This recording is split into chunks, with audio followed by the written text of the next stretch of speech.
Breaking news చూస్తున్నాం. రాష్ట్ర వ్యాప్తంగా తీవ్ర సంచలనం సృష్టించిన ఫోన్ ట్యాపింగ్ కేసులో మరో కీలక పరిణామం చోటు చేసుకుంది. ఎస్ఐబి టాస్క్ ఫోర్స్ మాజీ డీసీపీ రాధాకిషన్ రావుకు 7 రోజులు కస్టడీ విధిస్తూ నాంపల్లి కోర్టు అనుమతిచ్చింది. అయితే ఫోన్ ట్యాపింగ్ కేసుపై ఈడీ సైతం ఫోకస్ పెట్టింది.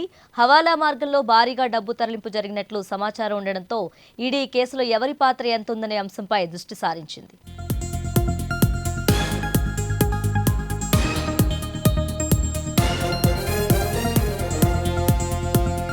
రాధాకిషన్ రిటైర్ అయిన తర్వాత సుదీర్ఘ కాలం ఓఎస్డీగా పనిచేశారు.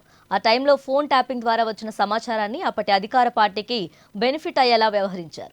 గతేడాది జరిగిన అసెంబ్లీ ఎన్నికల్లో ఆ పార్టీకి ఆర్థిక వనరులు చేరవేయడం కోసం ఏకంగా టాస్క్ ఫోర్స్ వాహనాల్లోనే డబ్బు తరలించినట్లు రాధాకిషన్ అంగీకరించారు. హైదరాబాద్ నుంచి ఇతర ప్రాంతాలకు డబ్బు తరలింపు ప్రక్రియలో ఆయన టీం కీ రోల్ పోషించినట్లు తెలుస్తుంది. ప్రస్తుతం ట్యాపింగ్ కేసు విచారణ కొనసాగుతుండగా మరికొంతమంది ఈ కేసులో అరెస్ట్ అయ్యే ఛాన్స్ ఉంది.